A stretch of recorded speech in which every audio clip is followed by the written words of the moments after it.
First 2020 updates.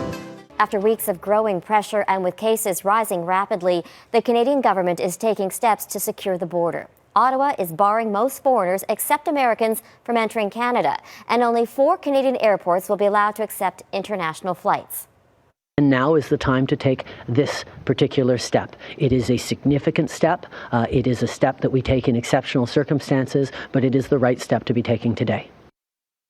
As part of the new restrictions, the Prime Minister says any Canadians who are abroad and have COVID-19 symptoms will not be allowed to board flights home. He's urging people to do their part to help slow the spread. Let me be clear. If you're abroad, it's time for you to come home.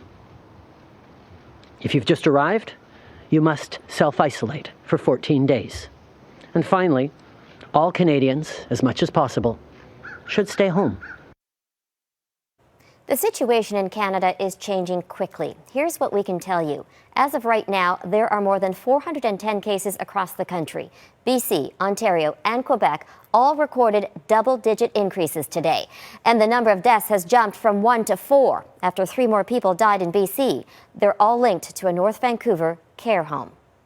The situation in the U.S. and Europe is escalating. We'll get to that in just a moment. But first, what's happening here at home as the government ramps up its response to the outbreak? Mike Armstrong has tonight's top story.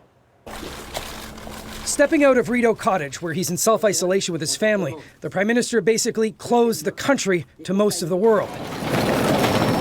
Canadians will still be allowed to return home, citizens and permanent residents, but starting Wednesday, Canada will be denying entry to most foreign nationals.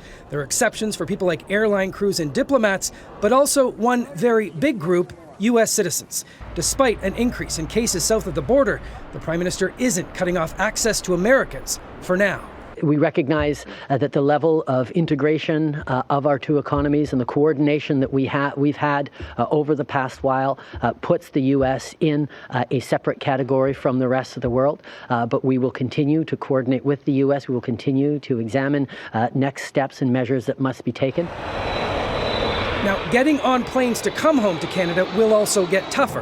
Airlines are being ordered to refuse access to anyone with symptoms, things like a cough or a fever. Any passenger, regardless of citizenship, with possible COVID-19 symptoms will not be allowed to board flights to Canada.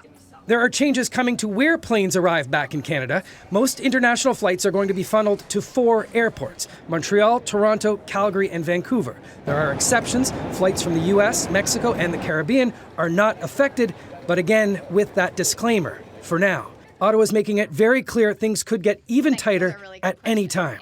Well, good morning, everyone. Now, Ottawa's reaction at the border comes after some criticism. There's been pressure from several premiers that the federal government wasn't taking the threat from international travelers seriously enough.